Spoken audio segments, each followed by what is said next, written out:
푸른숲을 황사의 계절 중국 사막 영웅의 절규. 중국 서북부와 몽골 지역에서 불어오는 모래폭풍 황사가 올해도 어김없이 찾아왔습니다. 중국 기상당국의 분석으로는 예년보다 더 자주 황사가 발생할 걸로 예상됩니다.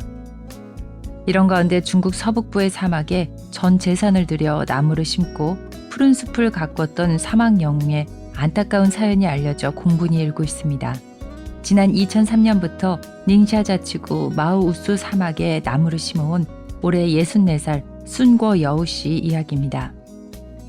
원래 스촨성이 고향인 순 씨는 닝샤에서 첫 봉사 사업으로 돈을 벌었고 부인도 닝샤에서 만나 이 지역에 대한 애착을 갖고 제2의 고향으로 여겼습니다. 지난 2003년 닝샤의 사막지대에서 도로 건설 공사를 하던 중 개울이 흐르는 수원을 우연히 발견했습니다. 이를 잘 활용해 물길을 만들면 황량한 사막지대에 나무를 심어 숲을 조성할 수 있다고 생각하고 사막지대 땅 667헥타르를 임차했습니다. 닝샤에서 어릴 때부터 모래폭풍을 보고 자란 아내와 딸에게 자신의 고향 스촨성 같은 푸른 숲과 맑은 물을 보여주고 싶다는 바람이 있었다고 순 씨의 딸 유혜 씨가 말했습니다.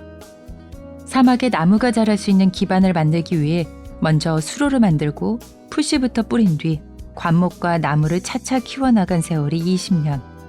들어간 돈이 1,000만 위안, 우리 돈 약 19억 원에 이릅니다. 이런 노력이 알려지면서 중국 매체들이 여러 차례 사막의 푸른 숲을 가꾼 영웅으로 칭송하기도 했습니다. 사막의 태양 아래서 20년 세월을 보내며 검게 그을린 얼굴이 그의 훈장처럼 여겨졌습니다. 하지만 지난 2008년 한 국영 에너지그룹 산하 광산업체가 순 씨가 가꾼 숲 주변에서 석탄을 채굴하면서 문제가 생겼습니다. 지하수가 고갈됐고 숲에 물을 공급하는 관계수로도 파괴된 겁니다. 광산업체는 하수 처리장을 만들어 안정적으로 물을 공급해주겠다라고 말했지만 속임수나 다름없는 것으로 드러났습니다. 탄광의 하수 처리장을 거쳤다는 물은 오폐수에 가까울 정도로 수질이 떨어졌던 겁니다. 게다가 염분까지 많이 포함돼 있어 오히려 나무들이 말라 죽을 수밖에 없었습니다. 이 문제는 중국 관영 CCTV에까지 보도됐고 지역 법원도 허가 없이 숲을 파괴한 것에 대해 해당 탄광이 순 씨에게 배상해야 한다고 판결을 내렸습니다.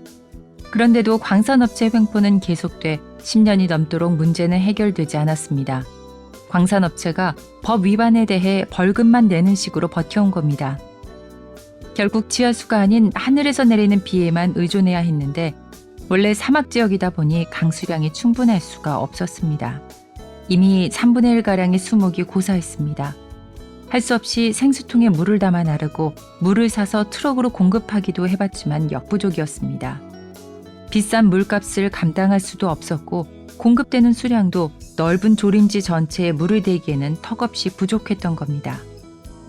광산업체는 지난 3월 27일까지 수로를 복원시키겠다고 마지막 약속을 했지만 이마저도 지키지 않았습니다. 결국 다음 날인 3월 28일 순 씨는 업체를 찾아가 책임자들 앞에서 무릎을 꿇었습니다. 한 푼의 지원금도 받지 않고 자비로 20년간 가꾼 숲이 죽어가고 있다며 어떻게 이럴 수 있느냐고 절규한 겁니다. 가족들이 이 상황을 휴대전화로 촬영해 소셜미디어에 올렸고 해당 영상이 예상 외로 빠르게 퍼지며 큰 화제가 됐습니다. 10년 넘게 버티기로 일관해온 광산업체는 물론 문제 해결 의지가 없는 당국의 무성의한 태도에도 비난이 빗발치고 있습니다. 광산업체는 나무에 공급할 수 있는 정도 수질의 물을 공급하려면 비용이 많이 든다고 여전히 난색을 표하고 있습니다. 하지만 처음 탄광 개발을 할 때부터 순 씨에게 약속한 것은 산림 녹화에 쓸 수 있는 물을 공급한다는 것이었습니다. 순 씨의 사연을 접한 중국 젊은이들은 사막에 나무를 심어 푸른 숲을 가꾸고 황사를 막는 것과 석탄 채굴로 돈을 더 버는 것 사이에 무엇이 더 나라에 중요한가라는 질문을 던지고 있습니다. 순 씨의 이름은 한자로 나라국 벗우자를 씁니다. 나라의 친구라는 그의 이름에 눈길이 갔는데 나라가 그의 오랜 꿈이 좌절되지 않게 도와줄 진정한 벗이 될 수 있을지 지켜보려 합니다. 여기까지 SBS 베이징 특파원 정영태 기자의 취재 파일, 저는 아나운서 유혜영이었습니다.